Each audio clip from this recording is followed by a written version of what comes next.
Isang maulan pa rin na araw, mga kababayan. Isa na pong ganap na bagyo ang isang low pressure area na binabantayan ng Pag-asa at pinangalan ng Bagyong Dante. Ayon po sa ulat ng Pag-asa, mga kababayan, patuloy pa rin po nating mararanasan ang mga kalat-kalat na pag-ulan sa iba't ibang bahagi po ng ating bansa hanggang sa mga susunod pa po na araw. Dulot po yan ng habagat na pinapalakas ng low pressure area na nasa hilaga po ng ating bansa at ang papalapit na Bagyong Dante na nasa karagatang Pasipiko. Samantala, meron pa pong isang low pressure area ang minomonitor ng Pag-asa sa labas po ng Philippine Area of Responsibility na patuloy naman na lumalapit sa ating bansa.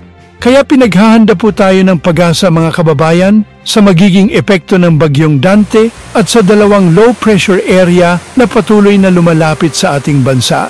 Kaya halos hanggang sa matapos ang buwan na ito ay makararanas po tayo ng marami-raming ulan na siyang nagdudulot ng malawakang pagbaha sa iba't ibang bahagi po ng ating bansa. Kaya lagi po tayong mag-ingat, mga kababayan, maging handa, maging alerto sa banta po ng mga malalakas na ulan, pagbaha at pagguho ng lupa. Narito po ang karagdagang ulat panahon mula po ito sa weather specialist ng ating bansa, mga kababayan, ang Pag-asa.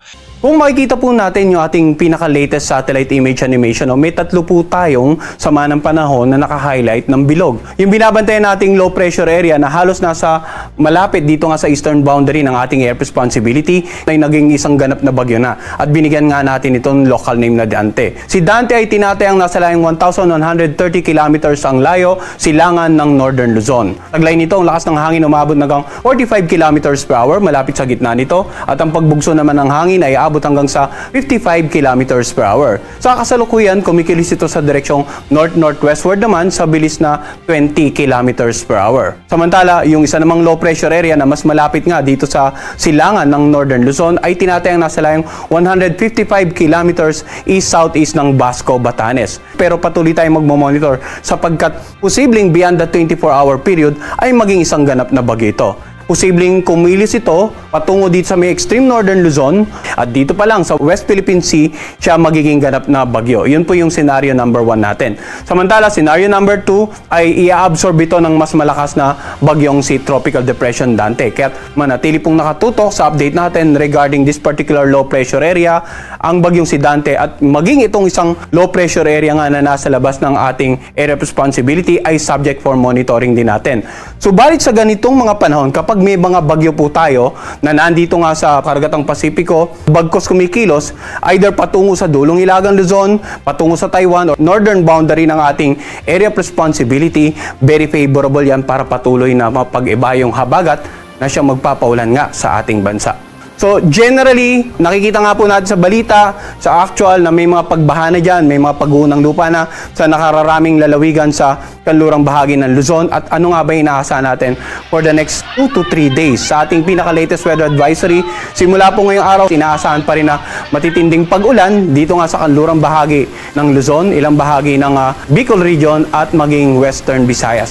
Lalong-lalo po yung naka-highlight ng red, inaasahan natin na dyan na more than 200 millimeters of rain. 100 to 200 millimeters of rain naman sa orange. Samantala dito sa mga naka-highlight ng yellow, 50 to 100 millimeters of rain. So ano nga ba ibig nating ipahiwatig sa ating mga kababayan? At kung uulanin pa ito, within the next 24 hours as well as within the next 48 to 72 hours, nandiyan pa rin yung pagbanta ng mga pagbasa low-lying areas. Magiging mabagal ang paghupa ng mga baha, nandiyan pa rin yung posibleng pag-apaw ng mga ilog, at nandiyan pa rin po yung banta ng mga pagguho ng lupa, lalong-lalo na kung ilang araw nang umuulan, saturated na yung mga kalupaan, malambot na po yung mga kalupaan sa bahaging bundok. Kaya mag-ingat po yung mga kababayan natin, lalong-lalo na sa mga lalawigan ngang nabanggit natin, nasa kanlurang bahagi ng Luzon, ilang bahagi ng Visayas at ng Southern Luzon area.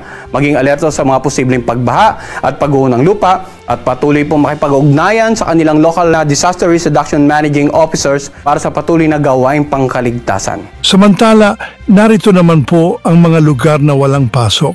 Metro Manila, Pangasinan, Zambales, Tarlac, Bataan, Pampanga, Bulacan, Cavite, Oriental Mindoro, Marinduque, Romblon, Masbate, Sorsogon, Albay, Camarines Sur, Catanduanes, Nueva Ecija, Palawan, Antique, Aklan, Capiz, Iloilo, Guimaras, Abra, Mountain Province, Ifugao, Benguet, Nueva Vizcaya, Laguna, Negros Occidental.